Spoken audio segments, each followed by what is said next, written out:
This is Anjali और इस video में हम करेंगे blockchains as an emerging trend in IT.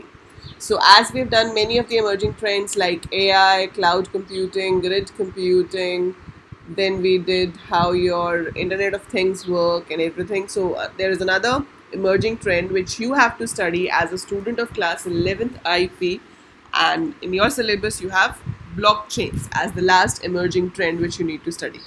So blockchains as the name says, नाम क्या कह रहा है? ब्लॉक चेन्स मतलब आपके पास यहाँ डिफरेंट ब्लॉक्स हैं जिसकी आप एक चेन की फॉर्म में रखते हो. अब ब्लॉक किस चीज़ का है? तो यहाँ पे जो ब्लॉक्स हैं वो हैं डेटा के blocks. We are keeping data in different chunks and different blocks और उनको हम लिंक करके रखते हैं एक दूसरे के साथ. That's why they make a chain. So the thing is called blockchain. सो पहले क्या होता था कि एक बड़ा सर्वर होता था, उस पर बड़ा सा डेटाबेस होता था और सारा का सारा डेटा वहीं पे स्टोर होता था. बट आजकल ये कंसेप्ट चेंज होता गया. जैसे कि हमने देखा कि हम ग्रिड कंप्यूटिंग में कंप्यूटर्स को आपस में जोड़ सकते हैं डेटा ग्रिड बनाने के लिए, या आप क्लाउड कंप्यूटिंग में डेटा स्टोर कर सकते हो. अनदर ऑप्शन इज़ ब्लॉकचेन, जहाँ पर आपके पास डिफरेंट ब्लॉक्स हैं जहाँ डेटा स्टोर होता है. तो अगर आप कुछ रिक्वेस्ट करते हो फॉर सम ट्रांजेक्शन तो वो पहले जाता है एक डिवाइस के पास, एक नोड के पास, जहाँ पे वो रिक्वेस्ट देखी जाएगी. उसके बाद देखा जाता है the request is broadcast to all the nodes in the network. सब नोड्स के पास चला जाता है. If verified by all nodes the block get added in the already existing chain of blocks. तो यहाँ पे सिक्योरिटी बहुत मेंटेन होती है. आई रिपीट, क्या होता है यहाँ पे? सबसे पहले रिक्वेस्ट आई नया डेटा ऐड करने की डेटाबेस में, फिर वो डेटा जो है वो यूनिट सारे के सारे नोड्स के पास गई. हर नोड के पास एक कॉपी होती है डेटाबेस की. वो वैलिडेट करता है कि जो नया डेटा आ रहा है वो उसमें ऐड हो सकता है या नहीं. अगर वो ऐड हो सकता है, सब कुछ ठीक है, सिक्योरिटी थ्रेट्स नहीं है, so it's added to your list of blocks over है. ठीक है. और फिर फाइनली आपकी ट्रांजैक्शन कंप्लीट हो जाती है. ठीक है. तो अब ब्लॉकचेन का पर्पस क्या है कि जैसे पहले एक ही कंप्यूटर पे सब कुछ स्टोर हो जाता था, अब उसको हम पार्ट्स में डिवाइड कर रहे हैं. सो the blockchain technology works on the concept of decentralized and shared database where each computer has a copy of the database.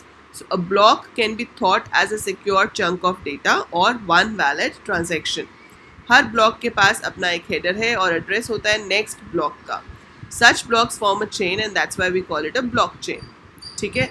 अब जब भी इसमें नया कुछ भी आएगा तो वो कंपेयर किया जाएगा with the copy of the databases जो हर मशीन में है, and they can perform append only operation, ताकि वो जो नई ट्रांजैक्शन है वो भी उन ब्लॉक्स में ऐड हो जाए. Safety and security of the transactions are ensured because all the members in the network keep a copy of the blockchain, and so it is not possible कि उसमें से कोई एक सिंगल मेंबर जो है वो डेटा में चेंजेस कर दे बिना दूसरे को इन्फॉर्म किए. तो अगर एक जगह पर कुछ चेंजेस हो रहे हैं डेटाबेस में, then all other nodes are informed, क्योंकि हर किसी के पास एक डेटाबेस की कॉपी होनी ज़रूरी है. तो अगर मान लो हमारे पास है, मान लो हमारे पास एक तरह का कह लो कि we are a group of 5 people. ठीक है. आप फ्रेंड्स हो एंड आप आउटिंग पे जाते रहते हो, आप 5 लोग हो, और आपने क्या करा कि एक बंदे को इंचार्ज बना दिया कि भाई हम जब भी बाहर जाएंगे तो वहाँ पे कितना खर्च होगा उसका हिसाब किताब तुम रखोगे, and then you will divide in all. अब अगर वो रिस्पॉन्सिबिलिटी सिर्फ एक के पास है तो देयर इज़ अ चांस कि उस एक के पास से वो जो उसने लिस्ट बनाई है कि किसने कब कहाँ पे स्पेंड किया, वो लिस्ट स्पॉइल हो जाए, वो उस लिस्ट के अंदर खुद से कोई चेंजेस कर दे.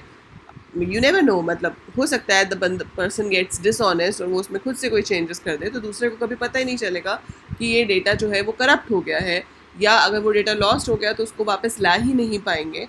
सो एक चीज़ ये है जो ट्रेडिशनल अप्रोच थी. दूसरी अप्रोच हमने क्या करी कि हम 5 फ्रेंड्स हैं और जब भी हम कहीं बाहर जाते हैं, whosoever spends, हम उसका ट्रैक रखते हैं और उसकी एक कॉपी 5 को भेज देते हैं.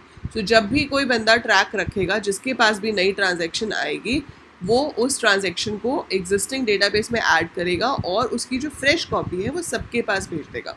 तो हर टाइम पे हर किसी के पास डेटाबेस की फ्रेश कॉपी होगी. उससे क्या होगा? एक तो आपका डेटा सिक्योर है, अगर किसी 2 के पास से गुम भी जाती है तो 3 के पास तो मिल जाएगी, एंड इट इज़ सेफ क्योंकि वो 3 के पास सेम कॉपी होनी चाहिए. तो सेम कॉपी मेक्स श्योर कि किसी का भी डेटा करप्ट नहीं हुआ है, डेटा सबका ठीक है. अगर वो डिफरेंट कॉपीज़ होंगी उनके पास, मतलब data has been corrupted for any reason.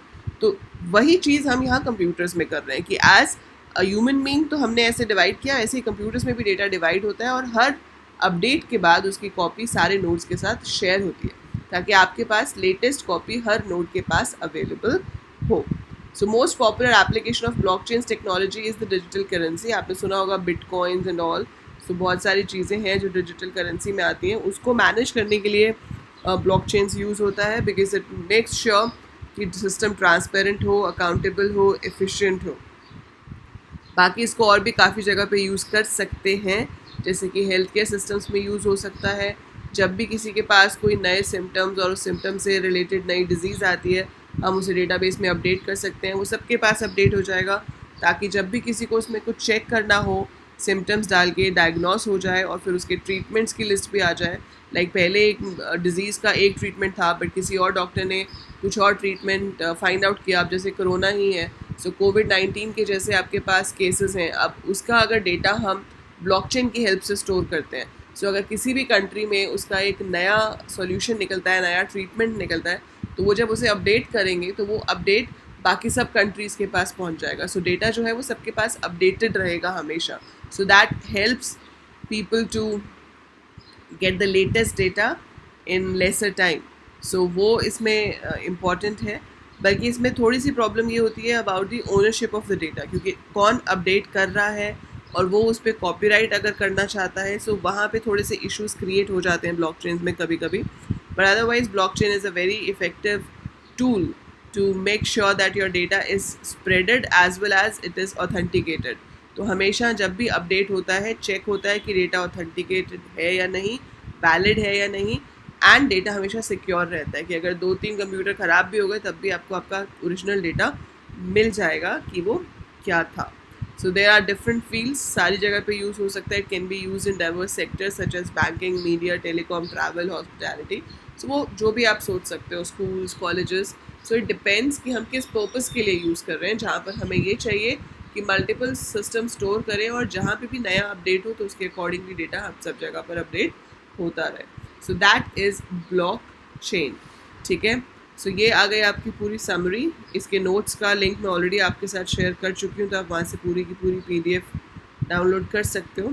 And next video में हम डिस्कस करेंगे the exercise for chapter 2. So blockchain के साथ आपका चैप्टर 2 ख़त्म हो जाता है थ्योरी का. नेक्स्ट जो चैप्टर है that is about programming. So we would be starting with Python programming over there. और उसके अलावा ये एक्सरसाइज है, आप एक बार गो थ्रू करना एंड कमेंट में मुझे बताना, do you want me to discuss this exercise in a live session और I should just upload a recorded video. So जो भी आप लोगों के कमेंट्स होंगे, accordingly we will plan for this. So do tell in the comments whether you want a live session for this और a recorded video, right? So अभी अगर ये समझ आया concept, so click on the like button. कोई doubt है तो write in the comments and share the video with other classmates of yours, and do subscribe the channel in case आपने अभी तक subscribe नहीं किया है तो. Okay, it's for free, and by the time I upload more, keep watching, keep learning.